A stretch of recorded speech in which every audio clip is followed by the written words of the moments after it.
comme tout le monde, on ne se rend pas bien compte des énormes problèmes qui se passent. Et c'est vrai qu'au fur et à mesure des choses, on réfléchit. Au niveau de la pollution des mers et des lacs, etc., dans les milieux, quand je nage en eau libre, ça m'est parfois désolant de me rendre compte à quel point notre planète peut être polluée. C'est dommage quand on voit certains endroits paradisiaques et de voir des déchets plastiques autour des poissons. Je me suis rendu compte que les endroits où nous nageons, ils sont très très beaux, mais souvent ils sont très pollués. Ma relation avec l'eau, elle est simple. J'étais vraiment baignée dans ce milieu depuis toute petite. Mes parents, ils sont maîtres nageurs, donc ils m'ont appris à nager. À 6 mois, j'étais dans l'eau. À 3 ans, je savais nager. L'eau, pour moi, ça représente énormément parce que déjà, c'est tout mon quotidien. On s'entraîne 2 fois par jour, à hauteur de 6 heures d'entraînement dans l'eau. Donc forcément, c'est une ressource qui est essentielle à mon sport. On peut toujours faire mieux, mais je pense que je me considère comme une athlète éco-responsable. Il y a des gestes du quotidien que j'arrive à faire, le tri, essayer de ne pas boire dans des bouteilles en plastique. Faire attention à bien fermer le robinet à chaque fois et je prends vraiment plus souvent des douches que des bains. Moi, je ne peux pas supporter qu'il y ait un papier par terre, quoi. Moi, je ne serais pas le mec à jeter un papier par terre, comme des fois je vois des gens. C'est pas possible, c'est pas dans ma façon de vivre, c'est pas dans ma démarche. C'est vrai que je voyage beaucoup à l'étranger lors des compétitions, notamment internationales, et du coup je suis obligée de prendre l'avion. Et je pense que d'un autre côté, c'est dans mon quotidien que je suis obligée de mettre des gestes en place pour prendre soin de notre planète. Un sport responsable, bien sûr, mais après, il faut que les gens soient initiés, il faut mettre des informations aux gens qui comprennent les choses. Je pense que la pratique d'un sport responsable est totalement possible. Les mentalités doivent changer et je pense que c'est une réelle prise de conscience qui doit être réalisée. Ne serait-ce qu'en compétition, nous maintenant, avec la sensibilisation qu'on a eue avec la Maïf, on a vraiment cette prise de conscience-là. On voit la hausse de température. Hausse de température. On voit fondre de la banquise et monter des odeurs.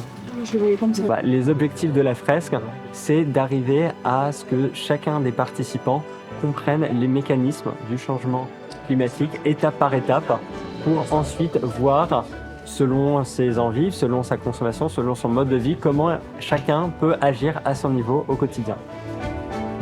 C'est très important de sensibiliser la Team Lucas parce que du coup, c'est des athlètes, c'est des personnalités, c'est des influenceurs. Les gens, en fait, ils s'identifient à eux et quand eux, ils passent un message, tu as envie de les écouter. C'est comme ça, ils montrent l'exemple. Donc là, le fait qu'on ait Philippe Lucas et sa team aujourd'hui, c'est super important. Ça montre déjà qu'ils sont intéressés. Ça montre que cette génération qui arrive, elle a envie de changer les choses, elle a envie d'avoir ces deux casquettes, sportif et ambassadeur.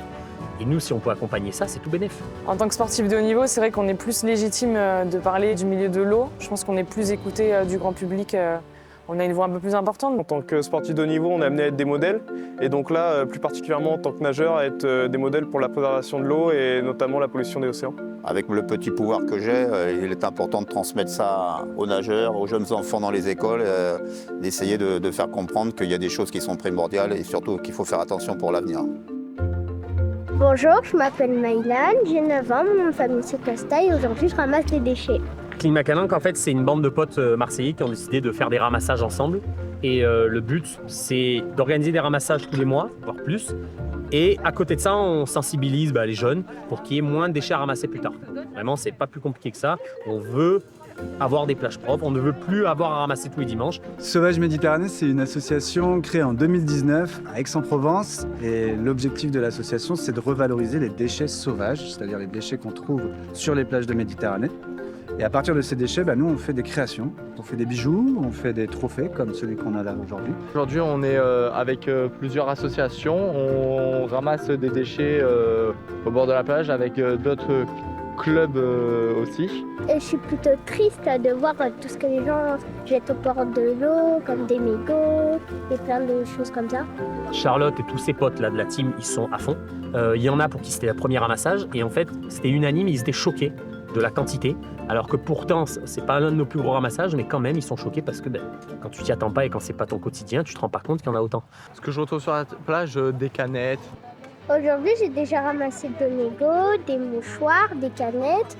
Donc l'intérêt d'un ramassage déchets, c'est à l'instant T qu'il n'y ait plus de déchets, mais comme très souvent, quelques semaines plus tard, il y a encore des déchets qui reviennent, il faut que ce ramassage soit accompagné d'une sensibilisation. Sinon, l'intérêt d'un ramassage sans sensibilisation, je te le dis sincèrement, il est nul. On retrouve énormément de mégots à nos ramassages. En quantité, c'est le déchet qu'on trouve le plus. Un petit mégot, c'est 500 litres d'eau polluée. Donc c'est en gros 2 baignoires pleines.